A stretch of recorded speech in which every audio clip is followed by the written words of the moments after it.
옛날 그리스라고 하는 나라가 있어요. 그 나라 거리에 사람의 동상이 하나 이렇게 있습니다. 그 사람의 동상에는 앞머리는 굉장히 무성하게 있고 뒷머리는 대머리예요. 그리고 어깨하고 발 쪽에 날개가 달려 있습니다. 그리고 난 다음에 그 동상 밑에가 글씨가 써져 있습니다. 그 글씨가 무엇일까요? 왜 앞머리만 무성하냐라고 하니까 앞에서 그 사람을 잡을 수 있도록 앞머리가 이렇게 있는데 그걸 놓쳐버리면 뒤에는 대머리니까 잡을 수 있어요? 없어요? 없어요. 그 다음에 잡는 순간 빨리 날아가 버리니까 날개가 있고 또 발도 날개가 있어서 도저히 잡을 수가 없는 거죠. 그래서 그 동상 밑에는 뭐라고 써져 있냐면 기회, opportunity. 기회는 항상 있는 게 아니다는 사실이고 또 그 기회라고 하는 것은 항상 오랫동안 기다린 사람에게만 기회가 주어지는 거고 오랫동안 기다리는 거. 그래서 오늘 우리가 예수님의 비유를 설명하는데 우리 예수님께서 비유가 아니면 말하지 않는다고 하셨죠. 마태복음, 마가복음, 누가복음, 공간복음의 3분의 1이 비유를 들여서 우리 예수님께 설명하고 계시는데 그 당시에 많은 사람들이 이해할 수 있도록 어부들에게는 고기 잡는 법으로 또 농부들에게는 씨 뿌리는 비유를 하게 되고 또 그 다음에 그 당시 문화, 결혼식, 장례식 이런 문화를 가지고 우리 예수님께서 설명해 주고 그래서 목사님이 특별하게 여러분들이 잘못 알려진 비유가 너무 많기 때문에 중동, 팔레스타인 그 당시 이스라엘의 시각으로 바라본 올바른 비유의 풀이를 지금 하고 있습니다. 왜 이걸 잘 알아야 되냐면 이단과 사이비들이 전부 비유풀이를 통해 신천지라든지 뭐 하나님의 교회, JMS 수많은 이단들이 비유풀이를 통해 가지고 많이 혼돈을 오게 하는 그러니까 하나님의 말씀을 정확하게 아는 것이 굉장히 중요한데 그걸 알기 위해서는 여러분들의 뜻을 정확하게 이해를 해야 되는 거예요. 그래서 오늘은 기회, 기다림 어떤 것이 의미를 갖고 있는지를 보면서 말씀으로 큰 은혜가 되길 바랍니다. 여기 본문에 보면 그때라는 그런 단어가 있죠. 그때 이 25장 1절에 그때라는 이 단어가 있는데 이 그때라는 단어가 있다라고 한 것은 그 앞에 있는 본문에 그때가 있었다는 거죠. 그래서 이 마태복음 24장하고 25장은 종말장이라 불러요. 그러니까 우리 인생이 다 끝나고 하나님께서 우리의 생을 다 마치시고 난 다음에 예수님이 2000년에 새로 오셨죠. 초림. 예수님 새로 오셨잖아요. 오셔서 우리 죄를 대신하셔서 십자가에 돌아가시고 가시면서 성령님을 통해 가지고 다시 오마. 그걸 뭐라 부르냐? 재림한다 그러죠. 그래서 예수님이 새로 오셨던 초림 때부터 시작해서 다시 오신다는 재림 때까지 이 초림에서 재림 때까지를 교회의 시대라 불러요. 지금 우리는 어느 시대에 살고 있어요? 교회 시대에 살고 있는 거죠. 그러다가 언젠가는 우리 예수님이 다시 재림에 오시는 거. 재림에 오실 때는 백보자 심판에 서 가지고 다 우리 부활해 가지고 믿는 자나 안 믿는 다 부활해 가지고 우리 예수님을 바로 믿는 우리는 영생으로 천국으로 가고 예수님을 믿지 않고 세상 마음대로 살았던 사람들은 영원히 지옥불로 가고 그 심판의 날이 온다는 거예요, 여러분들. 근데 지금 이 본문은 심판의 날을 설명하는 거예요. 그러니까 오늘 본문이 굉장히 중요한 본문이에요. 오늘 본문이 잘 들으셔서 우리가 천국의 소망을 갖는 저와 여러분 되길 바랍니다. 자, 그때라고 말하는 그때는 언제를 말할까요? 자, 24장 43절 한번 보겠습니다. 마태복음 24장 43절 시작. 너희도 아는 바니 만일 집 주인이 도둑이 어느 시각에 올 줄을 알았더라면 깨어 있어 그 집을 뚫지 못하게 하였으리라. 44절 이러므로 너희도 준비하고 있으라. 생각하지 않은 때 인자가 오리라. 예수님께서 오실 때 몇 월 며칠 날 딱 정해가지고 온다. 아무도 모르게 갑자기 오신다. 여러분 집에 도둑이 내가 2025년 8월 29일 날 간다고 통보하고 가죠? 그럼 얼마나 좋을까? 그러지 않나? 도둑이 온 것처럼 아무도 모른다는 거야. 그때 그 시각은 누구만 알아요? 하나님 아버지만 아는 거야. 아멘? 그러니까 항상 우리는 어때요? 깨어 있어야 되는 거죠. 이해되죠? 그러니까 여기서 말하는 그때라고 하는 이 그때는 어떠라? 예수님께서 재림에 오실 때. 근데 그때를 우리가 알 수 있다, 알 수 없다? 알 수 없는 거. 그래서 24장 42절에도 이렇게 돼. 깨어 있으라. 어느 날에 너의 주가 임할는지 너희가 알지 못한다. 그러니까 예수님이 언제 재림 오신다는 걸 알 수 있다, 없다? 없는 거야. 그러나 안 오신다? 오신다는 거야. 분명히 오신다는 거야. 근데 알 수가 없는 거야. 그러니까 우리는 어때야 돼요? 그 기회, 예수님을 만나도 그 기회를 놓치지 않기 위해서 잘 기다리고 있어야 되겠죠? 그럼 어떻게 잘 기다릴 수 있는지를 한번 보겠습니다, 여러분들. 자, 조금 더 깊숙이 들어가겠습니다. 자, 우리가 25장에서는 깨어 있으라라고 42절 한번 25장 13절에 보니까 뭐라고 돼 있죠? 그런즉 깨어 있으라 너희는 그날과 그때를 알지 못하니라. 그러죠? 자, 알지 못하는데 이게 어떤 것 때문에 알지 못한다고 하는 어떤 상황을 설명하고 있는 거는 23장 27절, 28절을 보면 알 수 있어. 어떤 상황에 있기 때문에 잘 알 수가 없는지. 자, 27절 시작. 와 있을진저 외식하는 서기관들과 바리새인들이여 회칠한 무덤 같으니 겉으로는 아름답게 보이나 그 안에는 죽은 사람의 뼈와 모든 더러운 것이 가득하도다. 이와 같이 너희도 겉으로는 사람에게 옳게 보이되 안으로는 외식과 불법이 가득하도다. 예수님을 만난 것 같고 은혜 받은 것 같고 크리스찬 같이 보이는데 어떤 것이 회칠한 무덤이야. 그러니까 쇼맨십만 강하다. 그러니까 바리새인과 서기관들에게 신랄하게 예수님께서 꾸짖는 거야. 너희들 어떤 사람들이다? 불법이 가득하고 겉으로 예배 잘 드린 것처럼 보이고 하는데 속은 새카마다는 거야. 그런 바리새인과 서기관들을 화 있을진저 뭐라 독사의 자식들아. 너희들은 천국 갈 수 있다 없다? 없다는 거야. 이런 말을 그러니까 지금 이게 결론 분야예요. 마태복음 25장에는 비유를 설명하고 계시고요. 마태복음 우리가 읽었던 24장에서는 그 비유에 대한 진술을 해주는 거죠. 그때를 알 수 없다. 근데 무엇에 대해서 종말일 때 어떤 걸 심판하신다? 거짓 서기관과 바리새인처럼 입술만 번지를 하지 회칠한 무덤처럼 쇼맨십하고 있는 진정한 믿음을 갖고 있지 못하는 쇼맨십하는 가짜 크리스찬들에 대해서 철저히 심판하겠다는 거예요. 무서운 메시지예요.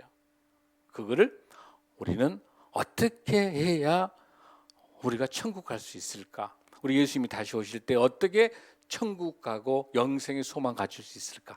여러분들 얼굴 보니까 인상이 찌푸러지고 고민스러운데 고민하지 마십시오.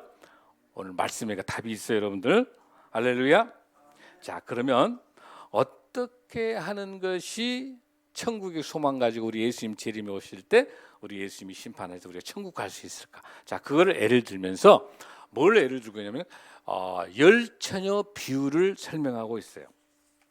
자, 열처녀 비유를 설명하는데 여기 이 내용을 이해하기 위해서는 중동의 시각으로 가야 돼. 이스라엘의 결혼식을 알아야 돼요, 여러분들. 결혼식. 우리는 결혼식 지금 이제 민욱이 결혼식을 앞두고 지금 있죠. 내년 4월 달인데 한 1년 정도 기간을 두고 신랑은 아버지 집에 가가지고 열심히 1년 동안 신혼방을 만들어야 돼. 신부를 위한. 그러니까 1년 동안 잘 이미 정원, 이 약혼 관계, 정원 관계도 이미 법적으로 부부예요. 같이 살지만 않을 뿐이지. 자, 결혼하겠다고 약속돼 가지고 결혼 날짜 잡아가면 부부가 된 거예요. 자, 그래서 1년 동안 아버지 집에서 열심히 신혼방을 만들고 있어요. 그러다가 이제 신랑이 신부를 데리러 가야 되잖아. 집을 만들었으니까. 그 사이 1년 동안에는 신부도 아주 정결하게 잘 혼전 순결을 지키면서 건강히 있어야 되고, 신랑도 혼전 순결을 통해서 잘 준비하고 있다가 1년이 지난 다음에, 근데 정확하게 1년 몇 월 며칠 날을 몰라요. 저는 모르는 거야. 자, 어느 날 근데 대충 1년 정도 되니까 신부 집에서는 이제 신랑이 신부를 데리러 오겠구나. 대충 해가지고 그 날짜에 1년 정도 되면은 그 날짜에 이렇게 준비를 하고 있어요. 근데 제일 먼저 그 신부가 가기 전에 먼저 이 신랑을 맞이해야 될 들러리가, 들러리. 여러분 들러리 있죠? 이 들러리 10명의 처녀들, 들러리를 쓰는 10명의 처녀들이 이제 신랑이 올 걸 대비해서 그 신랑을 맞이를 해야 돼. 거기에 신부와 같이 맞이를 해야 되는 거예요. 그런데 대부분 이스라엘의 결혼식은 초저녁 밤에 있기 때문에 불을 켜야 돼요. 불을 켜려면 뭐가 있어요, 여러분들? 등잔이 있어야 되죠. 그다음 뭐가 또 있어야 돼? 기름이 있어야 되죠. 대충 보면 그래서 신랑이 이 정도 오겠다라고 생각하면서 이제 기름을 준비를 했어요. 열치나 기름을 준비했는데, 자, 신랑을 맞이할 때 기름도 필요하고, 그다음에 그 신랑이 신부를 데리고 다시 와서 그 집 안에서 잔치를 벌여야 하는 게 또 기름이 더 필요하죠. 충분한 양의 기름이 있어야 되는 거예요.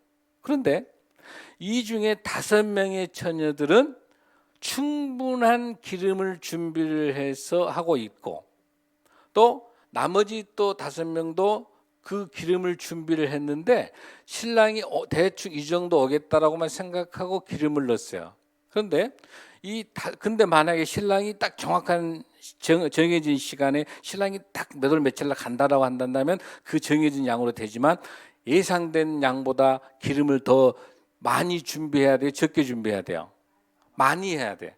근데 이 게으른 이 5 처녀들은 뭐 정확하게 이 정도에 오겠지라고 해가지고 기름을 그때 기다릴 정도만 딱 가지고 있었고, 그다음에 또 5명의 슬기로운 처녀는 그걸 대비해서 충분히 기름통이랑 준비해 놓는 거야. 그런데 약속된 대로 그 신랑이 그 기다린 시간에 오면 좋은데 점점 더 늦어져. 그러니까 이미 5명의 슬기로운 처녀들은 기름이 충분해서 조금 늦어도 괜찮아죠, 늦게 와도. 그러나 게으른 어리석은 이 5명의 처녀들은 간들간들 떨어져. 심지가 이제 불안하는 거야. 그러니까 옆에 있는 5명의 슬기로운 처녀들을 보고, 언니 좀 이번에 좀 필요하니까 나 기름 좀 주면 안 돼? 근데 엄격하게 줄 수 있어, 없어요? 없어요. 만약에 줘버리면 뭐가 문제 발생해요? 둘 다 결혼식을 망쳐버리잖아요. 5명이라도 있어가지고 충분히 결혼식 끝날 때까지 그 기름이 있어야 되잖아. 그러니까 어리석은 5명의 기름을 준비 못한 어리석은 처녀들에게 기름을 빌려줄 수 있어, 없어요? 빌릴 수 없는 거예요. 이해되죠, 여러분들? 여러분 이해되시죠? 자, 여기까지 따라왔죠? 자, 그러니까 기름을 목사님 좀 삭막하게 크리스찬들이 돼가지고 기름 좀 빌려주지, 그것도 어떡하냐고. 근데 이거는 주면 다 망치는 거야. 빌려줄 수 있어, 없어요? 없는 거예요. 자, 거기까지 왔어. 자, 거기까지가 왔는데, 자, 보십시오. 그러면은 9절 25장 9절 한번 읽어요. 시작. 대답하여 이르되 우리와 너희가 쓰기에 다 부족할까 하노니 차라리 파는 자들에게 가서 너희 쓸 것을 사라 하라. 아멘. 그 당시 결혼식은 우리처럼 24시간 결혼식이 있는 그 시즌에는 기름집이 있어요. 팔아요. 그러니까 다른 데 가서 기름을 살 수 있어요, 여러분들. 근데 이제 얼른 가서 그 기름집이 가까이 있으면 모르지만 멀리 있을 때 그 기름을 사러 지금 신랑이 왔어요. 신랑이 왔는데 이 신랑은 그 기름이 없는 어리석은 처녀들이 사올 때까지 기다려줘요, 안 기다려줘요? 안 기다려주고 5명 슬기로운 처녀들이 기름 다 준비해서 그 팀 가지고 쭉 해서 신랑이 집으로 들어가는 거예요. 이해되시죠? 들어간 다음에 문을 닫아버린 거예요. 왜? 깡패라든지 또 불량배들 오면 안 되니까 딱 정해진 초청받은 사람만 들어올 수 있거든요. 그러니까 초청받은 그 10명의 들러리 중에서 10명이 다 들어올 수 있는데 5명은 기름 사러 가는 동안에 이미 슬기로운 5명의 처녀들은 신랑과 같이 해서 그 신부랑 같이 들어가 버리니까 문을 닫아 버리는 거야. 이해되시죠, 여러분들? 근데 부랴부랴 이제 어리석은 이 처녀들이 5명의 처녀 부랴부랴 가지고 기름을 사 가지고 왔는데 문이 어쨌다? 닫혀 있다는 거예요, 여러분들. 이해되시죠, 여러분들? 자, 그걸 보시고 10절. 목사님이 지금 대한민국 제일 쉽게 설교해 주고 있어요, 여러분들. 따라오 있죠? 10절 시작. 그들이 살아간 사이에 신랑이 오므로 준비하였던 자들은 함께 혼인잔치에 들어가고 문은 닫힌지라. 그 후에 남은 처녀들이 와서 이르되 주여 주여 우리에게 열어주소서. 이제 늦게라도 이제 5명의 들러리들 처녀들 가가지고 문 닫은 주여 주여 좀 열어달라고 해. 그런데 이미 문이 닫혀 있어. 자, 뭐라고 한가? 오늘 핵심이 13절이야. 13절 시작. 12절 시작. 대답하여 이르되 진실로 진실 너희에게 이르노니 내가 너희를 알지 못하니라. 모른다는 거야. 준비가 되어 있지 않는 그 5명의 어리석은 처녀들에 대해서는 늦게 기름을 가지고 와도 이 신랑이 안다 모른다? 너희를 모른다는 거야. 거기서 끝난 게 아니에요. 거기 끝난 게 아니에요. 13절 시작. 그런즉 깨어 있으라. 너희는 그날과 그때를 알지 못하느니라. 할렐루야. 항상 언제 신랑이 올런지 모르기 때문에 항상 충분히 기름을 가지고 항상 깨어 준비하고 기다리라는 것이 핵심입니다. 할렐루야. 여러분 여기까지 이해되세요? 자, 그러면 오늘 여기서 아주 중요한 본문이 있어요. 우리 인생이라고 하는 것은 끝없는 기다림에 대한 연속이에요. 끊임없이 기다림이야. 우리 결혼식 날짜를 앞둔 우리 영례도 마찬가지. 날짜 9월 27일이지. 이렇게 날짜 다 잡아놨단 말이야. 끊임없이 기다리고. 오늘 잘 왔어요. 오늘 저기 결혼식 지금 귀한 잔치를 하고 있는데, 오늘 결혼식 잔치란 말이야. 그러니까 중요한 게 끊임없이 기다리니까 그 신랑이 올 때까지 끝까지 기다려요. 여러분 목사님이 주례 보러 갈 때 굉장히 힘든 게 뭐냐면 목사님은 항상 정시에 시작해서 정시에 끝나는 그런 스타일인데 주례 가면 정시에 시작할 수가 없어. 왜? 신랑과 신부가 늦어지니까 신랑 신부가 없는 주례가 의미가 없죠. 올 때까지 기다려야 되니까. 그러니까 이 끊임없는 기다림이라고 하는 것을 가지고 있는데 그 기다림의 연속 중에서 우리에게 중요한 게 뭐냐면 이 기다림에서는 여러분들 속도도 중요하지만 뭣도 중요해요, 여러분들? 방향도 중요해요. 방향도 중요해요. 우리가 기다릴 때 어떤 방향으로 준비할 것인가, 어떤 방향으로 준비해서 기다릴 것인가. 할렐루야. 그것도 오늘 우리 이 시간에 좀 깊숙하게 말씀을 통해서 알아봤으면 좋겠어요. 자, 그러면 이 25장 1절에 뭐라고 되어 있어요? 그때에, 즉 그때는 뭐라고요, 여러분들? 예수님이 재림에 오실 때요. 정말 때 예수님 재림에 올 때 천국은 마치 등을 들고 신랑을 맞으러 나가는 노아와 같다. 열처녀와 같다. 그러니까 열처녀가 천국이란 말이 아니라 열처녀의 태도가 천국을 설명한다고 있는 거예요, 여러분들. 이해되시죠? 자, 그러면 오늘 이게 정리가 돼야 돼. 자, 여기에서 신랑이 누구냐면 우리 예수님이세요. 신랑은 재림에서 오실 예수님이세요. 신부는 누구예요? 신부하고 여기 있는 들러리는 저와 여러분들이에요. 신랑 대신 예수님을 재림에 오실 예수님은 끊임없이 기다리면서 우리는 날마다 매일매일 신앙생활하면서 우리는 기다리고 있잖아요. 재림이 그날까지 기다리고 있어요. 그런데 우리가 준비해야 될 건 뭐예요, 여러분들? 등하고 기름을 준비해야 되나? 그러죠? 신랑이 언제 올지 모르니까 충분한 기름을 준비해야 돼. 등 기름을. 자, 그러면 여기에서 중요한 게 뭐냐면 여기에서 기름이 뭘까? 여러분, 기름이 뭘까라고 하는 사실. 자, 이 본문을 여러분들이 기억하기 위해서는 뭘 먼저 봐야 되냐면 25장에서 먼저 보면은 어떤 게 있냐? 기름을 잘 준비한 슬기로운 여자. 이거는 프로니모스라는 단어를 쓰고 있어요. 슬기롭다라고 하는 이 단어. 이 단어는 슬기롭다.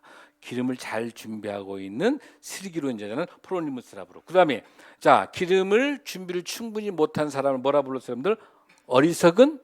어리석은 미련한 다섯 처녀죠. 그걸 뭐라고 부르냐? 모로스라고 불러요. 그러니까 이 단어를 보니까 지혜롭다는 단어가 슬기롭다는 단어하고 어리석은 단어가 서로 틀려요. 이 단어를 쓰고 있어요. 자, 그러면 우리가 여기서 봤을 때 슬기롭다, 그다음에 어리석다라고 했었을 때 그 기름이 뭘 설명하는가를 말할 때 많은 사람들이 성령이다, 기름은, 이렇게 말을 해요.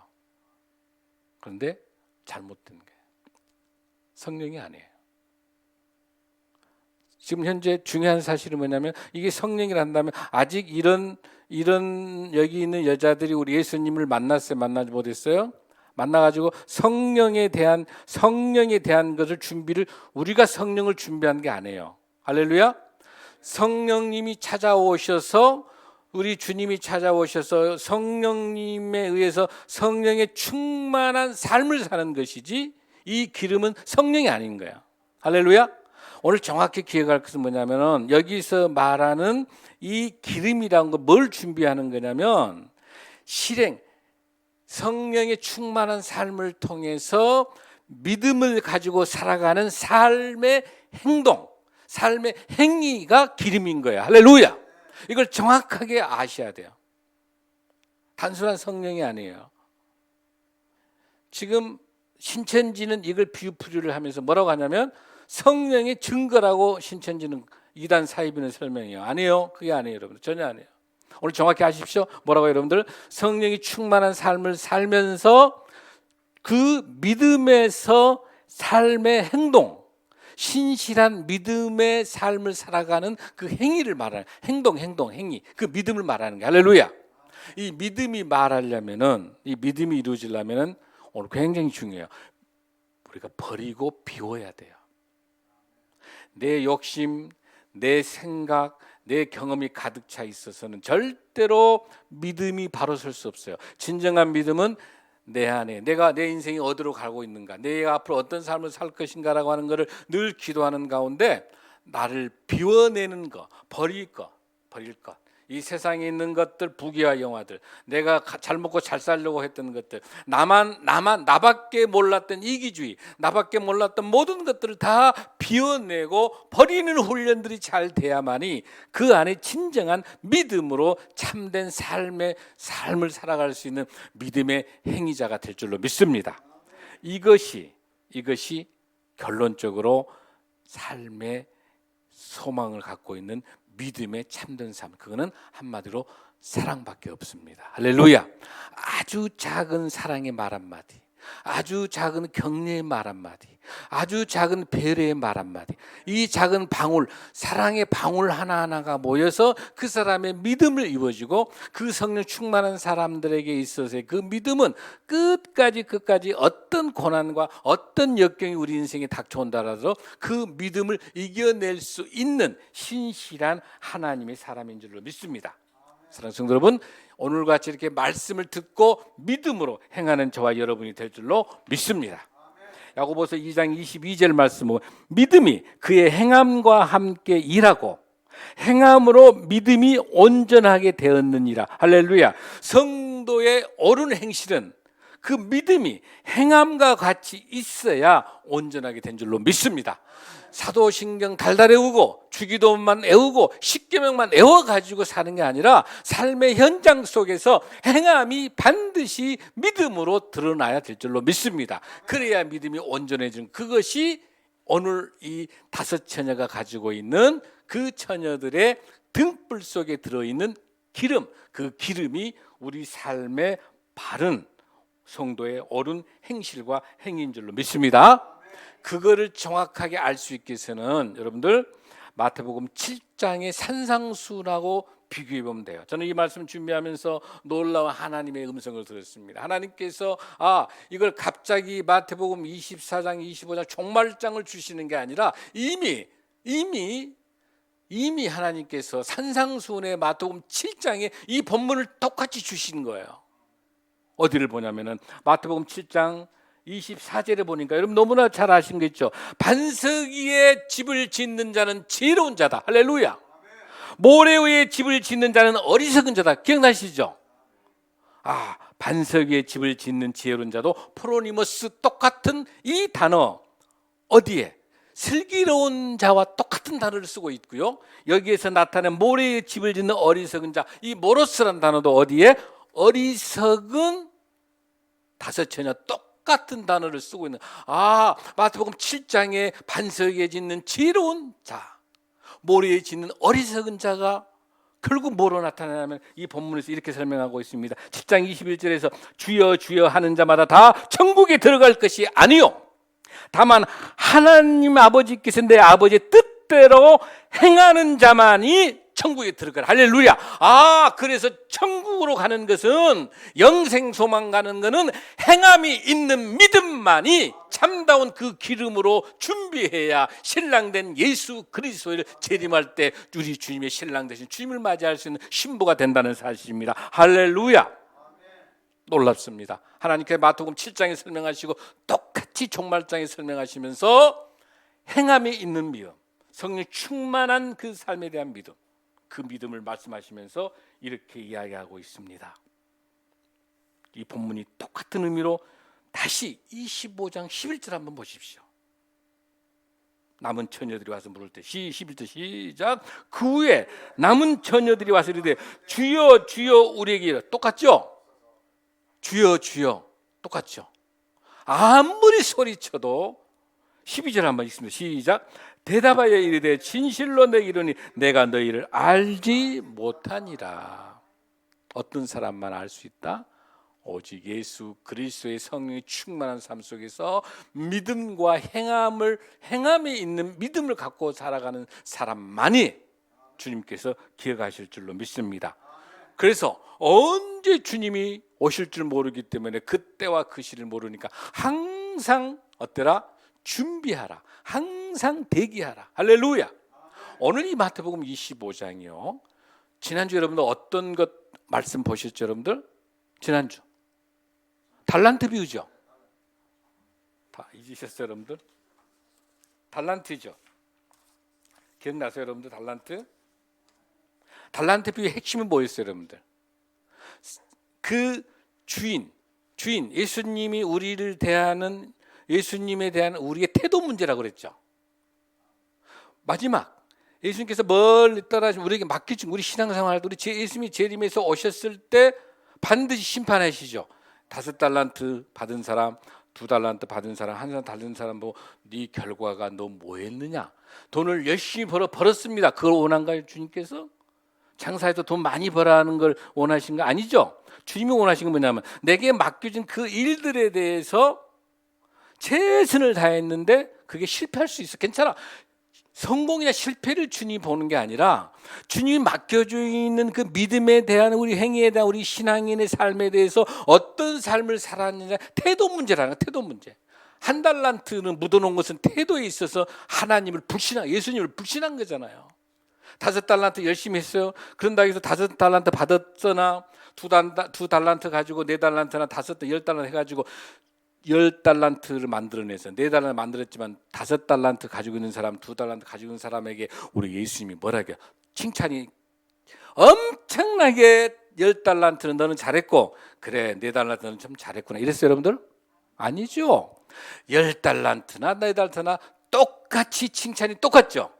그러니까 결과를 말하는 게 아니라 이 신앙인의 삶의 태도예요. 누가 보나 안 보나 정말 신실하게, 누가 보나 안 보나 예수님 신앙인으로서 신실하게 살아가는 그런 모습을 원하신 줄로 믿습니다. 그 달란트 비유 바로 전에 오늘 여기가 뭐가 있는 거예요, 여러분들? 바로 열천의 비유가 있는 거예요. 종말론에. 너무 중요해요. 그래서 오늘 이 시간에 중요한 것은 그 기름, 그 기름이 뭔가? 그 기름이 무엇인가? 바로 오늘 주님이 주시는 것처럼 성령의 충만한 삶에서 비우고 버린 내 안에 가득 들어있는 욕심과 내 안에 가득 들어있는 탐욕과, 이번 보십시오. 여러분 이번 보세요. 우리 한국교회 지도자라는 사람들 보십시오. 한국교회 장로야, 목사예요. 온통 우리 사회를 탐욕으로, 거짓으로, 욕심으로 신실한 이 우리 신랑 되신 우리 예수님 재림을 사모하며 기다리고 있는 신실한 하나님의 종이면, 여기 여러분 5명의 이 게으른 어리석은 이 들놀이 처녀들도 신앙이 있어요. 믿음 있는 거예요. 있으면서 신랑 되는 예수님을 기다린다고 평상시에 했어요. 그러나 내 안에 가득 탐욕과 내 안에 가득 들어있는 것들이 나를 어떻게 만든 건가요? 진정으로 언제 오실 줄 모를 우리 사랑하는 성도님, 저와 여러분 마찬가지예요. 오늘 이 시간에 날마다 우리 인생은 종말론적인 삶을 살아 오늘밖에 없다고 생각해야 돼요. 왜? 내일이 없는 거예요. 언제 주님 오실 줄 모른단 말이에요. 오늘 이 시간에 주님 만나지 않고는 우리는 살 수 없는 거예요. 오늘 이 시간에 우리 주님 만날 은혜 받을 때예요. 할렐루야. 우리 인생이 오늘밖에 없는 거예요. 오늘 이 시간 오늘 주님이 여러분에게 주신 이 메시지인 거예요. 할렐루야. 여러분 마르다와 마리아 사건 아시죠, 여러분들?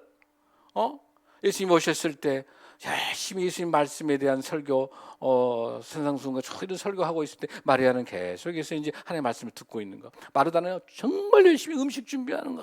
나는 막 하면서 음식 준비하는 거. 그러니까 그러면서 이제 마르다는 자기 열심히 하면서 자기 의가 강하니까, 아이고 예수님, 내가 이렇게 많은 제자들 먹을 거 해야 되니까 음식도 만들고 좀 도와주면 안 될까 할 때 예수님 뭐라고 하시죠, 여러분들? 그 기다림 때가 뭐예요? 예수님께서 지금 여기서 하나님의 말씀을 들을 때가 지금밖에 없다는 거예요. 먹을 것은 나중에 먹을 수 있다는 거예요. 지금 하나님의 말씀을 들은 것, 지금 마리아가 지금 듣는 것은, 마르다가 음식 만드는 것도 중요하지만 하나님의 말씀 예배에 집중하는 게 얼마나 중요한지 몰라요. 할 것 다 하고 내 거 누릴 것 다 누리고 언제 하나님의 말씀을 듣습니까? 이 타이밍 언제 주님이 오실 줄 모르는 거. 사랑하는 성도 여러분, 오늘 이 시간에 주님께서 말씀하고 계십니다. 오늘이 바로 그 순간입니다. 오늘이 바로 여러분이 결단할 순간입니다. 영원히 돌아오지 않습니다. 여러분에게 인생의 기회는, 이 본문이 가지고 있는 3가지 중요한 게 뭡니까? 성령 충만한 삶을 살아가면서 여기서 문을 닫아버린다는 사실이에요. 이 기회를 놓치면 안 된다는 거예요. 하나님의 말씀을 들을 수 있는 이 타이밍을 놓치면 안 된다. 예배를 놓치면 안 된다는 거예요, 여러분. 할렐루야. 이미 때가 늦어서 문을 닫아버리고, 나는 너를 모른다, 주여 주여 아무리 외쳐도 우리 하나님의 문은 닫아져 버린다는 거예요. 그 때가 있다는 사실, 때를 놓친다는 거. 우리 인생에서 예수님 만나서 여러분 목숨 걸고 신앙생활 해야 되는 것이 이 때를 놓치면 안 된다는 저와 여러분의 음성이 주는 줄 믿습니다. 할렐루야. 우리 모두 다가 열천의 비유들 속에서 슬기로운 처녀, 지혜로운 처녀, 슬기로운 제자가 돼서 오늘 당장에 하나님께서 저와 여러분을 부르시더라도 천국 갈 확신이 있습니까? 아멘이라고 말할 수 있는 저와 여러분이 될 줄로 믿습니다. 우리 예수님께서 문 딱 닫아졌을 때, 아이고 주님 왜 문 안 열어주세요? 아무리 두드려도 소용이 있다 없다? 소용이 없습니다. 이 천국을 사모하면서 여러분들 늘 주님 바라보시면서 승리하기 바랍니다. 마지막 이사야 1장 본문 말씀하고 마칠게요. 우리가 어떤 신앙을 살아갈 것인가? 자, 12절 시작. 너희가 내 앞에 보이러 오니 이것은 누가 너희에게 요구하였느냐? 내 마당만 밟을 뿐이리라. 교회 아무리 다녀도 교회 마당만 밟아가지고는 된다 안 된다? 안 되는 거예요. 삶의 변화가 있어야 돼요. 신앙인으로서 뭔가 달라야 돼. 좀 손해보고 내 이익 다 가지러 가지 말고 조금 내가 손해보고 상대가 51이 되고 내가 49 가지면 하나님이 다 축복하셔. 할렐루야. 욕심의 끝이 없으면 우리 신앙생활 할 때 우리 마당만 밟을 뿐이다. 그 주님께서 뭐라고 하냐면 13절에 뭐라고 하냐면 이렇게 나 헛된 재물을 가져오지 말라. 헌금하지 말라는 거예요. 믿음 없이 그냥 형식적으로 해서 쇼맨십 하지 말라는 거예요. 그러면서 이렇게 15절 이사야 1장 15절 이 이사야 이 말씀은 뭐냐면 유다와 예루살렘이 타락할 대로 타락한 지금하고 똑같은 시대예요. 그 당시 이사야가 활동할 때 이사야가 받은 계시예요. 하나님 보여준 계시야. 이사야 1장에 무슨 이야기야?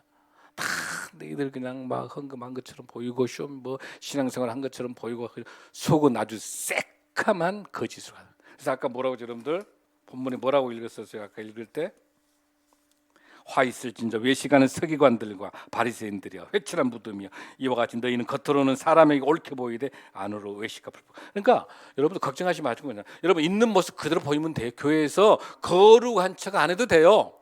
뭐 과장한 척 안 해도 돼요. 있는 그대로 주님 있는 이 모습 내 벌거벗은 몸으로 왔습니다.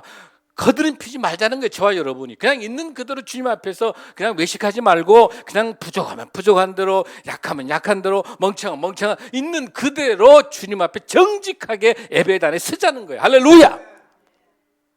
괜찮아요. 없으면 없는 대로 괜찮아요. 여러분들 그냥 막 꾸미고 막 그렇게 안 해도 돼요. 그냥 주님 전에 와서 정직하게 주님 이 모습 그대로 왔습니다. 그냥 주님 내 빈 마음으로 왔습니다. 네 그냥 이 몸 맞습니다. 주님 아시죠? 내 형편 아시죠? 그냥 우리 그냥 거창하게 하지 말게 그냥 있는 그대로 정직하게 가난하면 가난한 마음 그대로 다 주님 앞에 내놓고 마음껏 주님 앞에 울고 주님 도와주세요. 그냥 정직한 신앙생활 했으면 좋겠다는 거예요. 목사, 장로, 권사 뭐 그렇지 않나 하면서 떵떵떵떵 하면서 세상의 모든 조롱거리로 하나님 영광 가리는 그런 짓 하지 말자는 거예요. 그냥 가난하면 있는 그대로 그냥 정직하게 주님 이 모습 이대로 왔습니다. 주님 저 죄인입니다. 저 죄인입니다. 누구를 우리가 판단할 수도 없고 누구 정죄할 자격 아무도 없어요. 저와 여러분 아무도 자격 없어요. 다 죄인이에요. 주님 앞에서. 다만 회개할 수 있는 죄인이냐 회개 안 하는 죄인뿐이에요. 다 똑같아요. 여러분들 뭐 거창한 거 없어요. 그냥 있는 그대로 정직하게 주님 거드름 피지 말고 그냥 주님 이대로 왔어요. 그냥 여러분들 빈 마음으로 다 버리고 그냥 여러분들 그냥 다 버리고 다 내려놓고 주님 이 모습 그대로 만신창이 왔어요. 주님 아시죠? 우리 정직한 신앙생활 하면서 하나님께서 주시를 재림의 놀라운 축복의 선물을 받는 저와 여러분이 될 줄로 믿습니다. 마지막 이사야 1장 15절에서 17절 말씀 너무 귀해요. 너무 귀한 말. 이 말씀 꼭 기억하십시오. 시작. 너희가 손을 펼 때 내가 내 눈을 너희에게서 가리고 너희가 많이 기도할지라도 내가 듣지 아니하리니 거짓말로 기도하면 안 듣는다는 거예요. 이는 너희의 손에 피가 가득함이라. 너희들 손 안에 너희들 생각 안에 원수 그냥 보복 누구 죽이고 시기 질투 막 이런 거 손에 가득 들은 피 묻어 있는 것 갖고는 안 받아주겠다는 거 주님께서. 16절 시작. 너희는 스스로 씻으며 스스로 깨끗하게 하여 내 목전에서 너희 악한 행실을 버리며 행악을 그치고 17절 시작. 선행을 배우며 정의를 구하며 학대받는 자를 도와주며 고아를 위하여 신원하여 과부를 위하여 변호하라 하셨느니라. 할렐루야. 함께 일어나시겠습니다.